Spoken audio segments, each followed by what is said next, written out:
ಬೃಹತ್ ಮಾನವ ಕಳ್ಳ ಸಾಗಾಣಿಕೆಯ ಜಾಲವೊಂದು ಬೆಳಕಿಗೆ ಬಂದಿದ್ದು, ಬಿಹಾರದಿಂದ ಉತ್ತರ ಪ್ರದೇಶ ರಾಜ್ಯಕ್ಕೆ ಸಾಗಾಟವಾಗುತ್ತಿದ್ದ 95ಕ್ಕೂ ಅಧಿಕ ಮಕ್ಕಳನ್ನು ರಕ್ಷಿಸಲಾಗಿದೆ.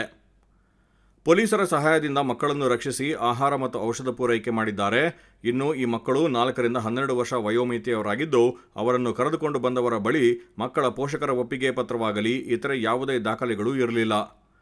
ಮಕ್ಕಳ ಹಕ್ಕುಗಳ ಆಯೋಗದ ಅಧ್ಯಕ್ಷ ಸರ್ವೇಶ್ ಅವಸ್ಥಿ ಅವರು ಮಾತನಾಡಿ, ನಿನ್ನೆ ಬೆಳಗ್ಗೆ 9 ಗಂಟೆಗೆ ಉತ್ತರ ಪ್ರದೇಶ ಮಕ್ಕಳ ಹಕ್ಕುಗಳ ಆಯೋಗ ಸದಸ್ಯೆ ಸುಚಿತ್ರಾ ಚತುರ್ವೇದಿ ಕರೆ ಮಾಡಿ ಬಿಹಾರದಿಂದ ಸಹರಾನ್ಪುರಕ್ಕೆ ಮಕ್ಕಳನ್ನು ಅಕ್ರಮವಾಗಿ ಸಾಗಾಟ ಮಾಡುತ್ತಿದ್ದಾರೆ.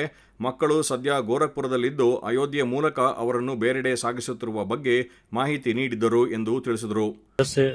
बाल आयोग के सदस्य डॉक्टर सुचिता चतुर्वेदी की सूचना की कॉल आई, वाइप पत्र आया, उनके द्वारा सूचना दी गई कि बिहार से सहारनपुर जो है एक बस में अवैध रूप से बच्चे माइनर बच्चे लेके ले जाए जा रहे हैं और जो कि अभी गोरखपुर में है, गोरखपुर से अयोध्या होते हुए जाएंगे.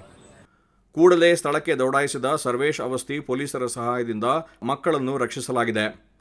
ಮಕ್ಕಳನ್ನು ಎಲ್ಲಿಗೆ ಸಾಗಿಸಲಾಗುತ್ತಿತ್ತು ಎಂಬ ಬಗ್ಗೆಯೂ ಯಾವುದೇ ಮಾಹಿತಿ ಇಲ್ಲ. ಸದ್ಯ ಮಕ್ಕಳನ್ನು ರಕ್ಷಿಸಲಾಗಿದ್ದು ಅವರ ಪೋಷಕರನ್ನು ಸಂಪರ್ಕಿಸಿ ಅವರಿಗೆ ಒಪ್ಪಿಸಲಾಗುತ್ತದೆ ಎಂದು ಹೇಳಿದ್ದಾರೆ. बच्चों के माता पिता नहीं है, ना ही जो लोग लेके जा रहे थे उनके पास कोई कंसेंट लेटर है माता पिता का. बच्चे 4 साल से 12 साल तक की उम्र के हैं और बहुत ही माइनर, बहुत ही छोटे बच्चे, मासूम बच्चे, बहुत सारे ऐसे बच्चे हैं जिनका यह कहना है कि उनको ये नहीं पता कि हम कहाँ जा रहे हैं. परिवार वालों को संपर्क किया जा रहा है, परिवार वाले आएंगे, माता पिता आएंगे तो उनको सुपुर्द कर दिया जाएगा बच्चों को.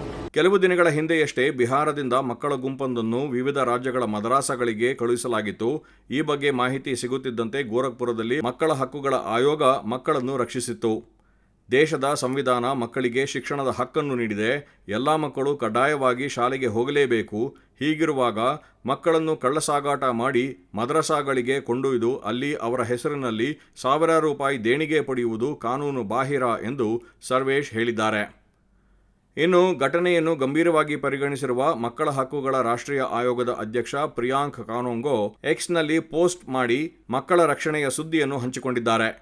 ಇಂತಹ ಘಟನೆಗಳ ಬಗ್ಗೆ ಎಚ್ಚರಿಕೆಯಿಂದ ಇರುವಂತೆ ಹಾಗೂ ಘಟನೆಗಳ ಬಗ್ಗೆ ಮಾಹಿತಿ ಸಿಕ್ಕ ಕೂಡಲೇ ಆಯೋಗಕ್ಕೆ ತಿಳಿಸುವಂತೆ ಮನವಿ ಮಾಡಿದ್ದಾರೆ.